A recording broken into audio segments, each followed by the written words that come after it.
Estamos de volta. No bloco anterior eu perguntei ao meu convidado qual a sua opinião sobre essa política assistencialista e eleitoreira do governo federal. Por favor, Sérgio.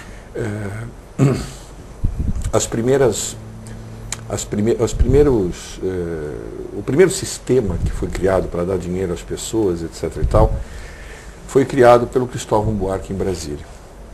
Tá? Então era um vale educação. A pessoa recebia para manter o filho na escola. Quer dizer, estava implícito que você ia fazer o indivíduo crescer como cidadão por conta de um dinheiro que ele recebia. Na verdade, o que o Lula fez com essa doação de dinheiro é uma coisa, você mesmo estava falando, e eu concordo plenamente com você, que pode parecer até soberba de nossa parte, dizer, pô, não quero isso e tal, tal. Mas veja bem, ó, até R$400 é classe E, de 400 a 620 é classe D, de 620 a 900 e uns quebradinhos é classe D ainda, desculpa, de 400 a 600 é classe E, de 600 e pouco a 900 e pouco é classe D, de 900 para cima é classe C. Então o que o Lula fez? O Bolsa Família vai de 20 ou 30 a R$180. Se uma família tiver dois, ele já saiu dessa classe e foi para outra. Então isso ajuda a pessoa, eu concordo plenamente com o que o governo diz. Só que ele não fechou o processo. Quer dizer, o ideal seria assim, eu preciso ensinar você a pescar. Mas enquanto você não sabe, não é justo que você passe fome. Então, ao dar a grana, ele faz com que a pessoa não passe fome, entre aspas. Ok. Só que ele nunca começa o processo de ensinar a pescar. Isso transforma as pessoas em refém do governo. E por isso que você falou, e falou com sobriedade, com propriedade, que lá no norte as coisas realmente acontecem e todos são reféns.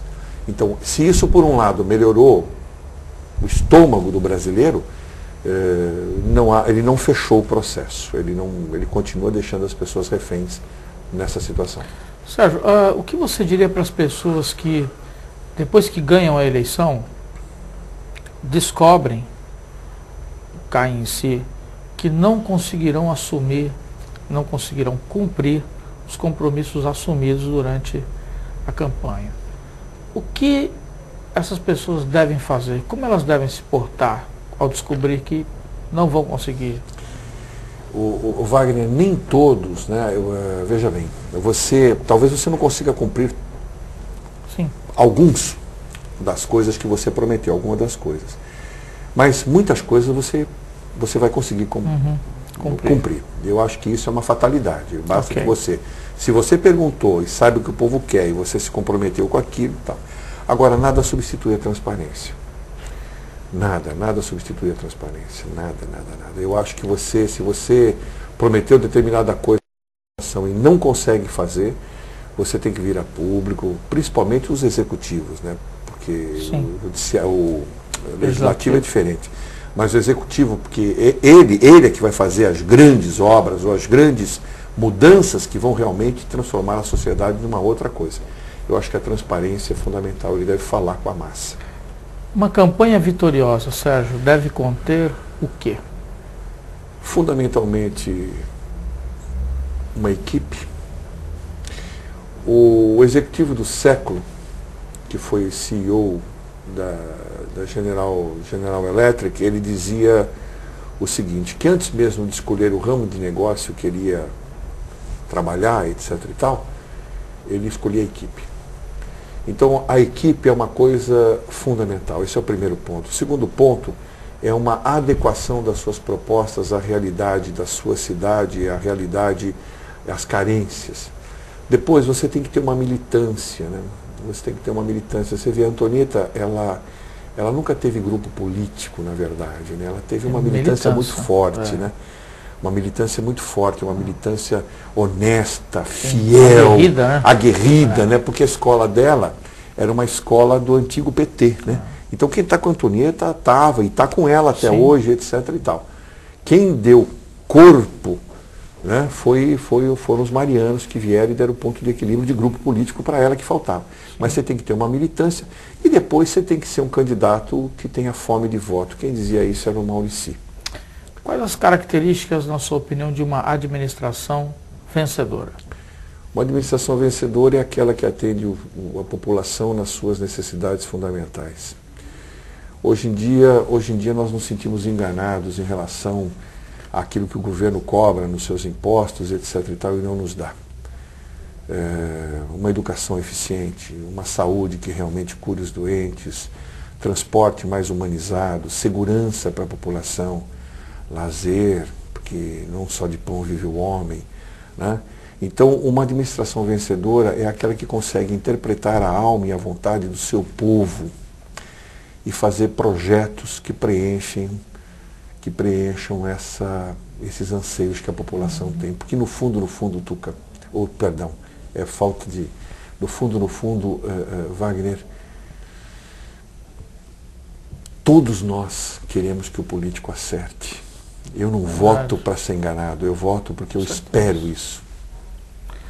Sérgio, como é que o político eleito,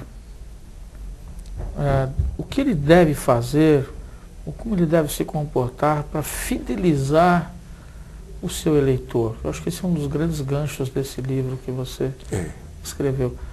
Porque é interessante, eu estou vendo, a gente está acompanhando isso na rua hoje, né, com a Antonieta, que teve uma eleição histórica, talvez na cidade nunca mais aconteça o que aconteceu com ela, com esse período, com esse momento político que a cidade viveu, mas o descontentamento por algumas situações que ela vem tentando equacionar, já criam a infidelização.